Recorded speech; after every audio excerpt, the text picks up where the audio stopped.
Hai, Assalamualaikum warahmatullahi wabarakatuh. Selamat sejahtera. Bertemu lagi dengan saya Siti Khadijah Maliki melalui channel YouTube Siti Khadijah Maliki. Pada sesi kali ini, saya ingin kongsikan dengan anda mengenai bagaimana untuk menukarkan rumah yang kusam dan buruk menjadi lebih cantik dan ceria. Jangan lupa subscribe, like dan tekan button loceng untuk dapatkan informasi bagaimana nak menukarkan rumah yang kusam dan buruk menjadi cantik dan ceria. So, saya harap anda boleh stay tune sehingga habis untuk mendapatkan perkongsian yang secara penuh melalui channel YouTube Siti Khadijah Maliki. Semoga anda mendapat manfaat daripada perkongsian kita pada kali ini.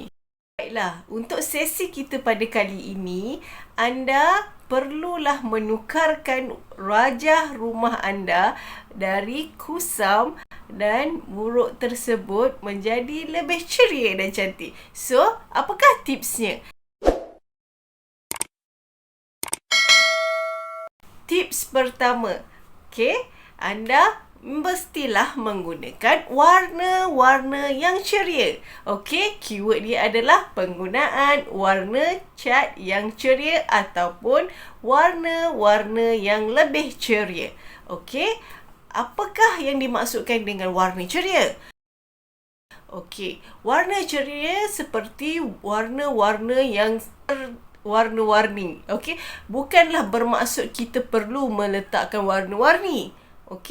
So, warna yang dimaksudkan dengan memberi keceriaan tersebut adalah seperti warna yang cerah, warna yang berwarna-warni. Sebagai contoh, warna kuning, tapi bukan striking ataupun terlampau menonjol kerana dia akan membuatkan mata kita sedikit tertekan dan sakit mata. So, make sure warna yang kita gunakan adalah warna yang ceria tapi bukan terlampau terang.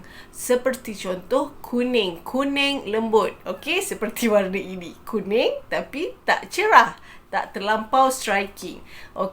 So, selain daripada tu warna hijau. So, you boleh gunakan warna hijau yang lembut. Atau biru. Biru, bukan biru yang terlampau terang. Dan ia akan menyakitkan mata kalau warna terang. Tips nombor 2. Anda perlu menggunakan ruangan yang lebih terbuka. Apa maksud yang kita maksudkan dengan ruangan terbuka ini? Ruangan terbuka yang kita maksudkan ni seperti contoh, anda menggunakan tingkap yang luas dan besar. So, bukaan tersebutlah yang membantu rumah anda lebih ceria. Sebab apa? Sebab cahaya yang memasuki ruang rumah anda itu lebih banyak. So, bila lebih banyak, rumah anda automatically akan lebih ceria kerana cahaya matahari yang masuk mencukupi. Selain daripada itu, bukaan tersebut seperti contoh, bukaan tingkap, bukaan sliding door, bukaan pintu, segala apa yang membolehkan aliran udara masuk ataupun aliran sirkulasi yang membolehkan pengudaraan yang bagus dan sesuai masuk ke dalam rumah anda. Bukaan tersebut akan membantu rumah anda lebih ceria dan lebih cantik. Ketiga adalah mengenai penggunaan cermin ataupun biasan. Penggunaan cermin dan biasan ini akan membantu ruang rumah anda lebih nampak besar dan juga lebih ceria. Kerana apa? Biasan daripada permukaan ataupun daripada ruang yang sedia ada yang ceria itu akan menonjolkan lagi pembiasan daripada ruang yang sedia lebih ceria.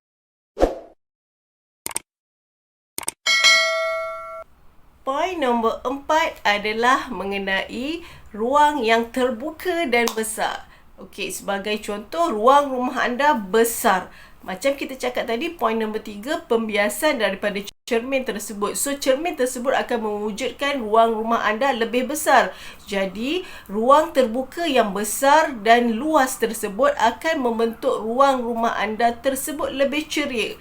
Lagi, bila susun atur dalam ruang rumah anda itu lebih tersusun. So, dia akan membuatkan ruang rumah anda lebih ceria dan cantik. Macam mana ia boleh membentuk ruang rumah yang lebih cantik melalui permukaan ruang yang besar ini? Apabila anda menggunakan tips nombor 1 tadi, penggunaan warna terhadap perabot-perabot tersebut. Contoh fabrik yang anda gunakan, contoh penggunaan langsir yang anda gunakan, contoh penggunaan dinding wallpaper ke ataupun cat dinding yang anda gunakan.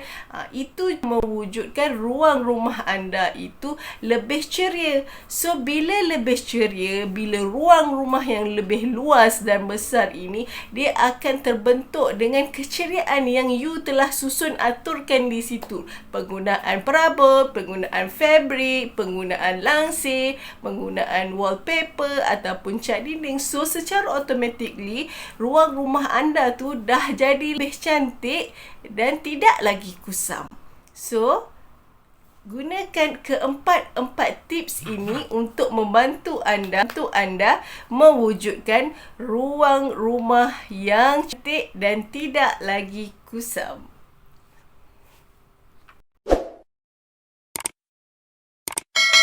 Jadi, kepada sesiapa yang mempunyai permasalahan untuk menukarkan ruang rumah yang kusam atau rumah anda menjadi kusam dan buruk, apa kata anda menggunakan tips-tips yang telah saya kongsikan sebentar tadi? Ada 4 tadi. Okey, you boleh gunakan warna. Yang pertama, you boleh gunakan warna yang ceria.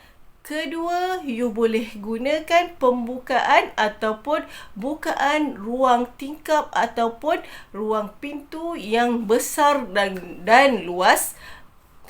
Ketiga, you menggunakan cermin sebagai refleksi biasa. 4, ruang rumah you yang mempunyai keluasan yang besar dan luas. Baiklah, saya harap anda dapat tips dan trik yang saya kongsikan pada sesi kali ini untuk anda lakukan dan beraktiviti di rumah. Baiklah, untuk perkongsian kali ini, saya mengharapkan anda dapat manfaat daripada perkongsian yang saya telah kongsikan kepada anda sebentar tadi, dan saya juga mengharap anda boleh lakukan di rumah walaupun dengan sendiri. So, anda dah boleh figure out apa yang anda boleh lakukan dan anda tahu mana yang sesuai untuk anda buat berdasarkan apa yang telah anda listkan melalui informasi yang telah saya kongsikan sebentar tadi.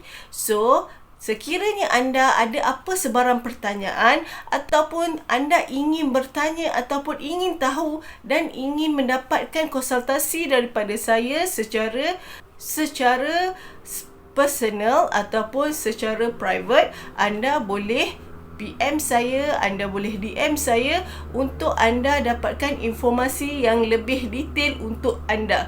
So, saya harap saya boleh membantu anda juga yang mempunyai permasalahan ruang rumah yang kusam dan buruk, di mana anda ingin menukarkan ruang rumah anda menjadi lebih cantik dan ceria. So, saya mengharapkan siang tadi membantu anda untuk mengubah rumah anda ataupun menukar rumah anda yang buruk dan kusam tersebut menjadi lebih cantik dan ceria.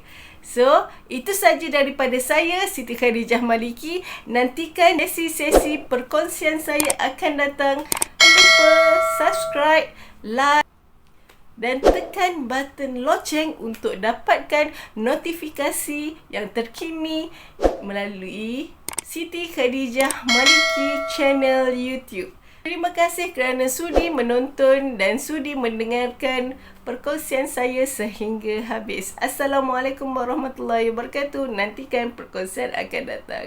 Bye-bye.